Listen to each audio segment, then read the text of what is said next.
ओम शांति। आज 13 अप्रैल 2024 के ईश्वरी मधुर महावाक्य सुनते हैं। मीठे बच्चे, बाबा 21 जन्म के लिए तुम्हारी दिल ऐसी बहला देते हैं जो तुम्हें दिल बहलाने के लिए मेले, मल अखाड़े आदि में जाने की दरकार नहीं। आज के मूल्य से प्रश्न है, जो बच्चे अभी बाप के मददगार बनते हैं उनके लिए कौन सी गारंटी है? उत्तर है, श्रीमत पर राजधानी स्थापन करने में मददगार बनने वाले बच्चों के लिए गारंटी है कि उन्हें कभी काल नहीं खा सकता। सतयुगी राजधानी में कभी अकाले मृत्यु नहीं हो सकती है। मददगार बच्चों को बाप द्वारा ऐसी प्राइज मिल जाती है जो 21 पीढ़ी तक अमर बन जाते हैं। ओम शांति। बने बनाए सृष्टि चक्र अनुसार कल्प पहले मौफिक शिव भगवान नुआज। अब अपना परिचय तो बच्चों को मिल गया, बाप का भी परिचय मिल गया। बेहद के बाप को तो जान लिया और बेहद के सृष्टि के आदि मध्य अंत को भी जान लिया। नंबरवार पुरुषार्थ अनुसार कोई अच्छी रीति जान जाते हैं जो फिर समझा भी सकते हैं, कोई अधूरा कोई कम। जैसे लड़ाई में भी कोई कमांडर चीफ, कोई कैप्टन, कोई क्या बनते हैं।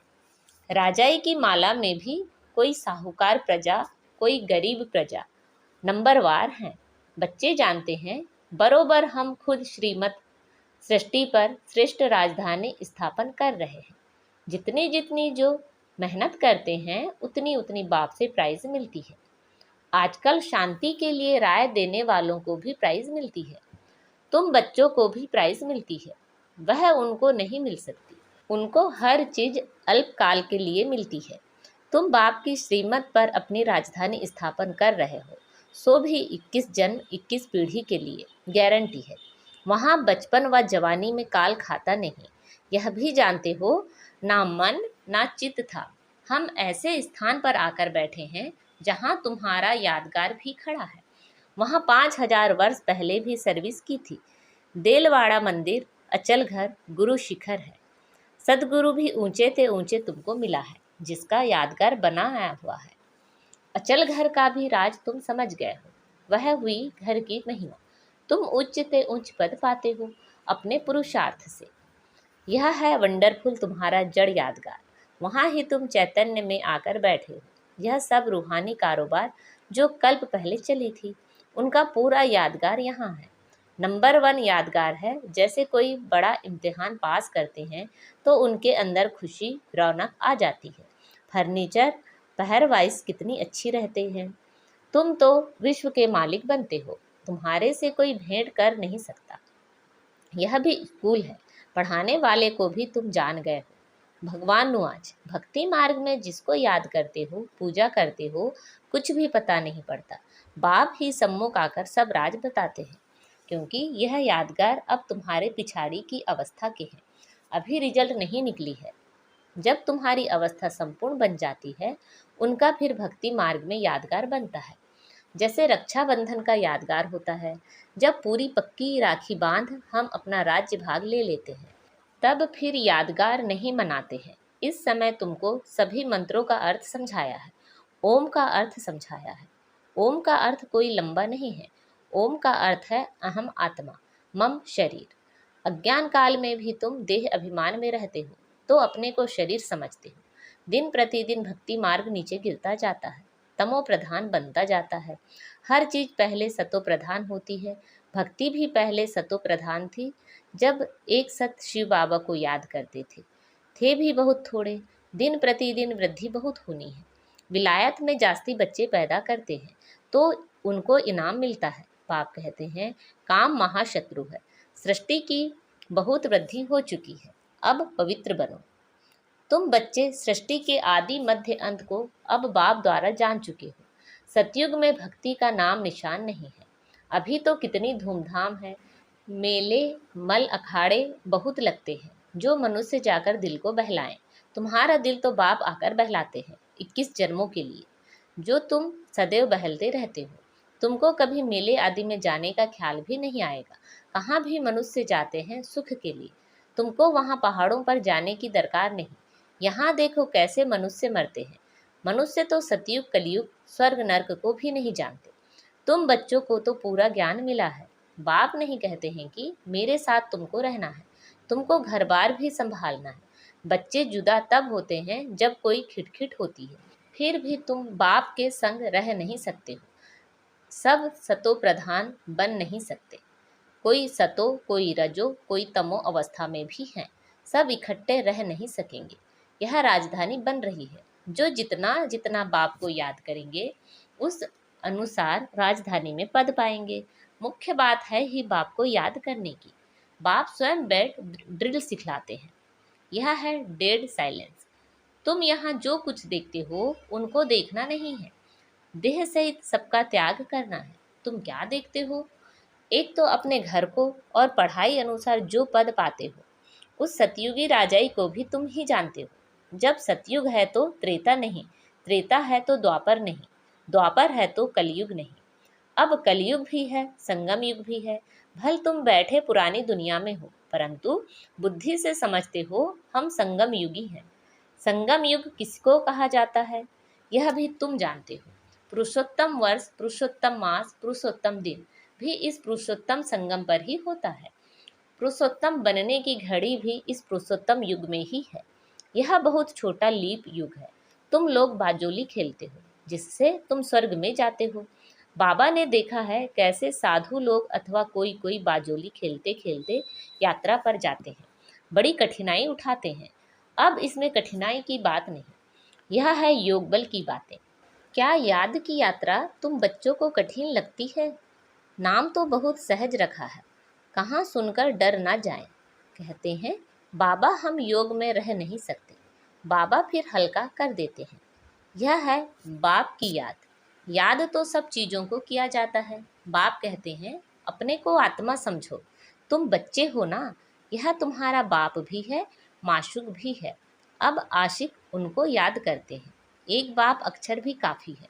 भक्ति मार्ग में तुम मित्र संबंधियों को याद करते फिर भी हे प्रभु, हे ईश्वर जरूर कहते हो। सिर्फ पता नहीं कि वह क्या चीज़ है। आत्माओं का बाप तो परमात्मा है, इस शरीर का बाप तो देहधारी है। आत्माओं का बाप अशरीरी है, वह कभी पुनर्जन्म में नहीं आते और सभी पुनर्जन्म में आते हैं, इसलिए बाप को ही याद करते हैं।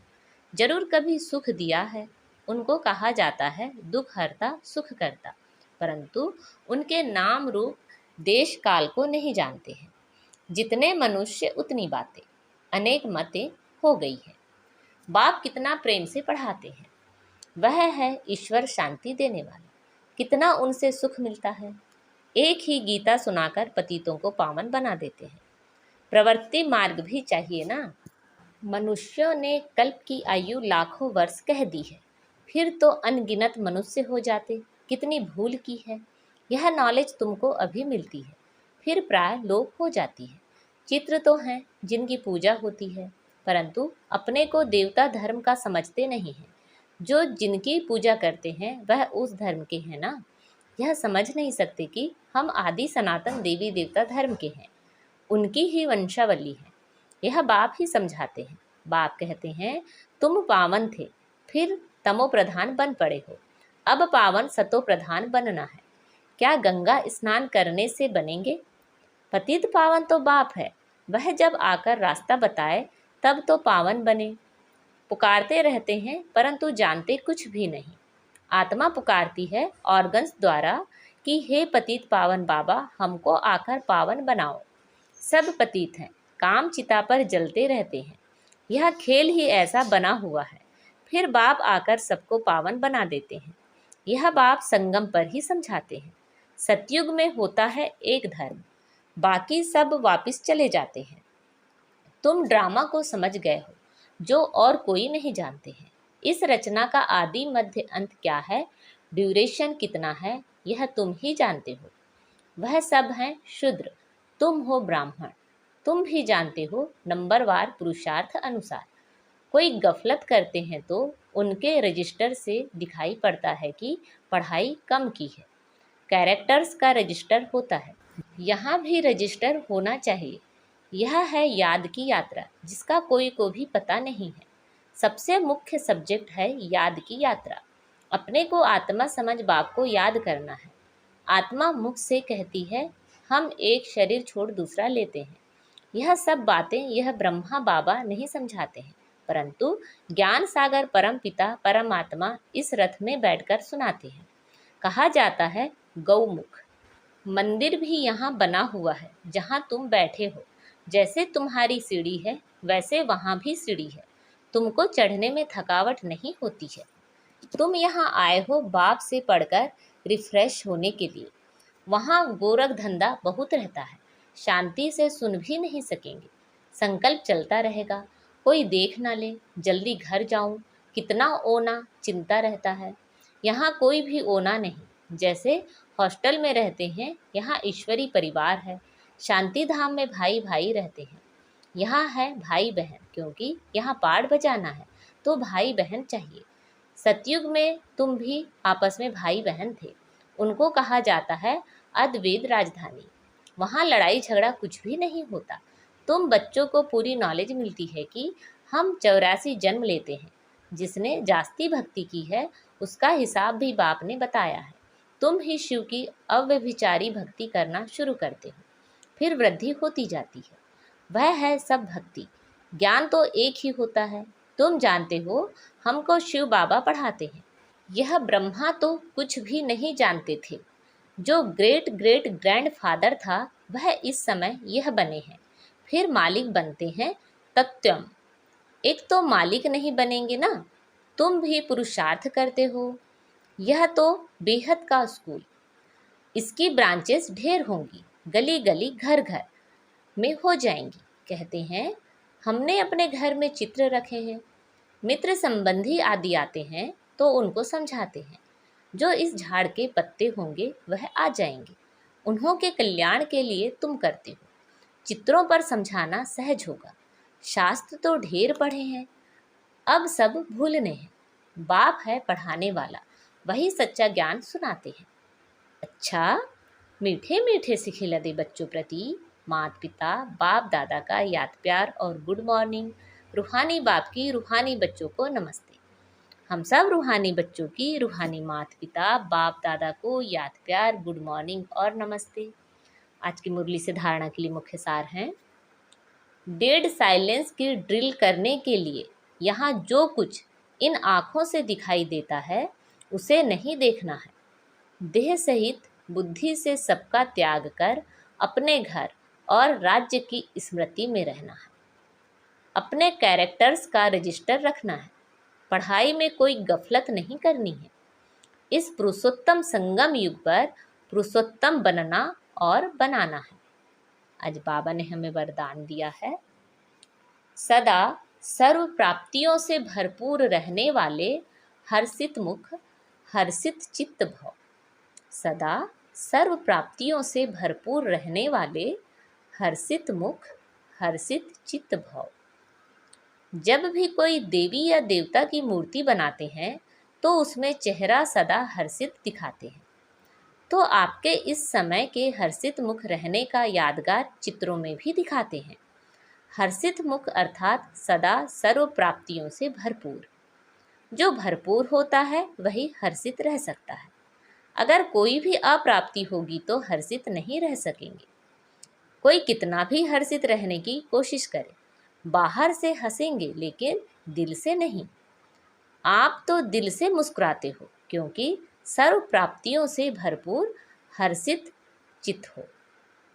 आज का स्लोगन है, पास विद ऑनर बनना है तो हर खजाने का जमा खाता भरपूर हो।